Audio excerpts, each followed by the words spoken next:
पठित गद्यांश class number 7 है। हम लोग इससे पहले 6 क्लास पर चर्चा कर चुके हैं। 7 क्लास है। चलिए हम लोग चर्चा करते हैं। सीटेट का पूछा हुआ क्वेश्चन है ये।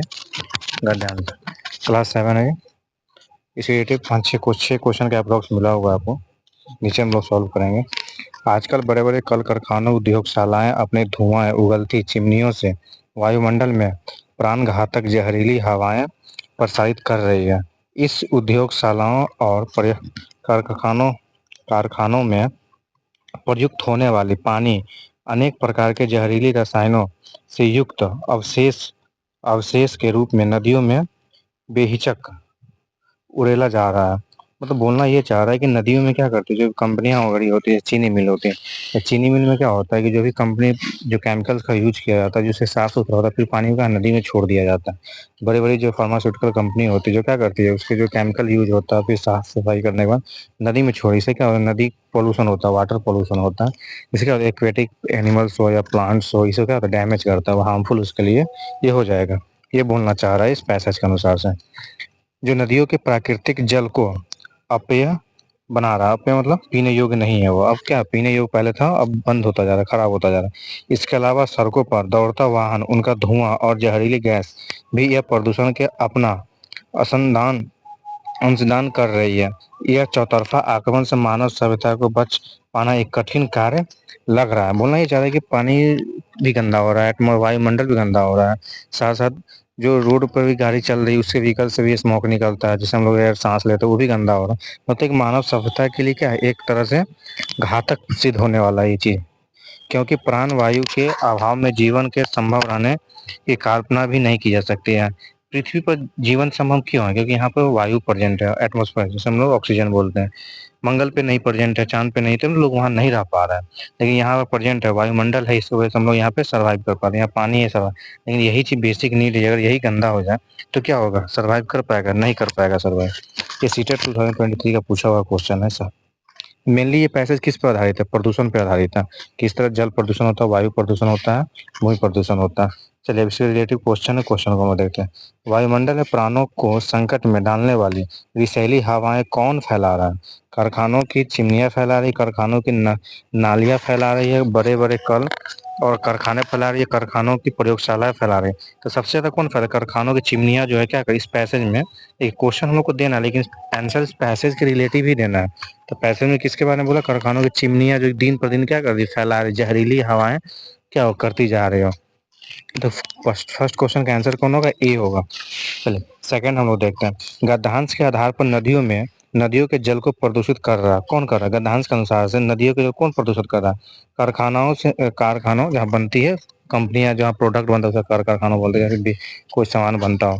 निकलने वाली जहरीली वायु, कारखानों से निकलने वाले धुआं, घरों से निकलने वाले अवशिष्ट पदार्थ, या कारखानों से निकलने वाला रसायन युक्त पानी।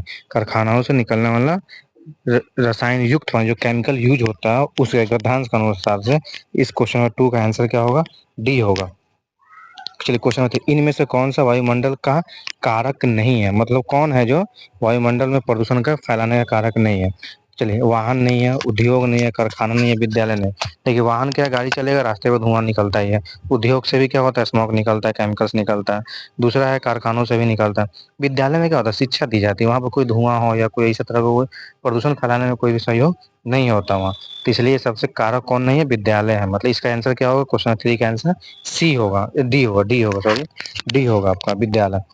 आ, प्राण वायु के अलावा प्राण वायु के अभाव में जीवन के संभव रहने की कल्पना भी नहीं की जा सकती है। वाक्य के रेखांकित पद के स्थान पर प्रयुक्त किया जा सकता है क्या? इस पैसेज में ही दिया गया है। अगर मान लीजिए जीवन सभ्यता क्या विलुप्त हो जाएगी, जब यहाँ पे सांस लेने के लिए वायु न हो, पानी न हो, तो क्या विलुप्त हो जाएगी सभ्यता, क्या खतरे में आ जाएगी मानव सभ्यता।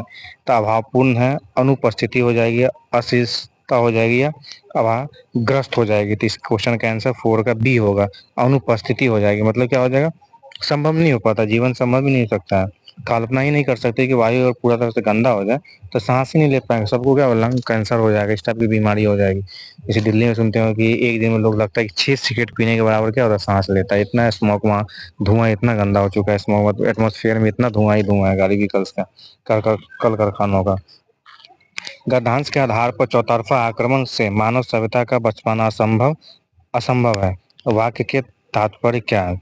देखिए, गद्यांश में भी दिया था कि अगर इस तरह से प्रदूषण दिन प्रतिदिन अगर बढ़ता जाएगा तो मानव सभ्यता क्या हो जाएगा, खतरे में पड़ जाएगा। इस आंसर कौन होगा? शत्रुओं द्वारा किए जा रहे आक्रमणों से मानव का अस्तित्व संकट में। ये तो सरासर गलती, शत्रु से तो यहाँ पर कहीं चर्चा है ही नहीं।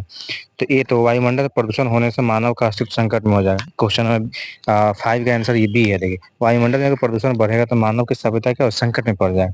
पड़ोसी देशों द्वारा किए जाने वाले आक्रमण से मानव सभ्यता, क्वेश्चन सी तो ऐसे ही नहीं होगा। डी, अनेक रोगों के कारण, मतलब इस पैसेज में चर्चा किसके बारे में? वायुमंडल के बारे में चर्चा। तो इसका आंसर क्या हो जाएगा? बी हो जाएगा आपका। चलिए क्वेश्चन नंबर 6, बड़े बड़े शब्द क्या है?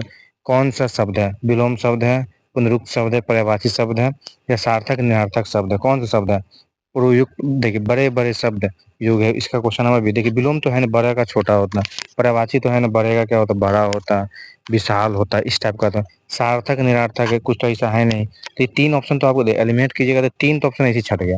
चौथा क्या बचा? ए बचा। तो इसका आंसर क्या हो जाएगा? ए हो जाएगा। तो कुछ का आंसर जैसे आपको पता नहीं होता तो हम लोग क्या क्वेश्चन को एलिमिनेट करते हैं, इससे पता चल जाता है कि नहीं ये नहीं होगा, फर्स्ट नहीं, सेकंड नहीं, और थर्ड पता, ये फोर्थ ही होगा। इस अनुसार अगर इसको यहाँ पे, तो पर्यायवाची क्या होता है? एक शब्दों का अनेक शब्द होते हैं, एक का मीनिंग। मैं सपोज मानते हैं कि बड़ा का पर्यायवाची अगर निकालना था तो क्या होगा? विशाल होगा, ठीक है ना। बड़ा का और भी कोई दूसरा ले सकते, लेकिन यहाँ तो विशाल दिया नहीं हुआ, ठीक है ना। सेकंड है विलोम है, बड़ा का छोटा होता है, ऐसा कुछ भी नहीं है। सार्थक निरर्थक होता है, सार्थक क्या जिसका मीनिंग होता है, निरर्थक जिसका मीनिंग नहीं, वो भी नहीं है। तो लास्ट में क्या बचा? मेरा ए बचा। तो इसका आंसर क्या हो जाएगा? 6 का ए हो जाएगा। चलिए क्वेश्चन नंबर 7 देखते हैं हम लोग। चलिए इसमें 7 में चौतरफा, चौतरफा से समास का कौन सा? चौतरफा कौन सा समास है? द्वंद्व समास है, तत्पुरुष समास है, दीर्घु समास है, बहुविधि समास है, कौन सा है?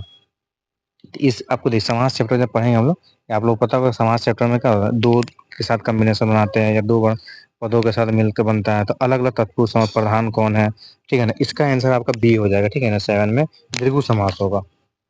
चलिए, बेहिचक शब्द क्या है? बेहिचक क्या है? बेहिचक मतलब तत्सम है, तद्भव है, आगत है, देश है। तत्वम, तत्सम, तत्भव, देशज, विदेशज, ये क्या होता है? शब्द के आधार पर, रचना के आधार पर शब्द कितने प्रकार के होते हैं, उत्पत्ति के आधार पर शब्द कितने प्रकार के होते हैं, वहां से आपको इस क्वेश्चन, लेकिन इस क्वेश्चन का आंसर आपका सी हो जाएगा, आगत शब्द है। प्रसारित शब्द में कौन सा पद है? प्रसारित, देखिए कौन सा उपसर्ग और प्रत्यय? प्रत्यय क्या होता है? लास्ट में लगता है। तो प्रसारित, त, प्रसारित इत, देखिए प्रा तो होगा नहीं, रित तो होगा नहीं, प्रसारित इत मतलब इत, सी आता है कि नहीं आता? इसका आंसर क्या हो जाएगा? सी हो जाएगा। तो होगा नहीं, मतलब लास्ट में जो हम शब्द का क्या करते हैं, अर्थ, प्रसार। प्रसार मतलब क्या होता है? किसी चीज को क्या करना, प्रचार प्रसार करना, इस चीज को होता है, एक्सपेंड करते हैं जिस चीज को। तो इसका आंसर आपका क्या हो जाएगा? सी हो जाएगा। क्वेश्चन नंबर 9, इस पैसेज में 9 क्वेश्चन पूछा हुआ था, सीटेट का पूछा हुआ, पेपर 2 का पूछा हुआ क्वेश्चन है, 2023 में ये पूछा हुआ क्वेश्चन था। चलिए हम लोग एक पैस करते हैं, फिर सेकंड क्लास में देखते हैं हम लोग, फिर अगले गद्यांश पर हम लोग चर्चा करेंगे। वीडियो अगर अच्छा लगे तो चैनल को जरूर सब्सक्राइब करें। चलिए थैंक्स।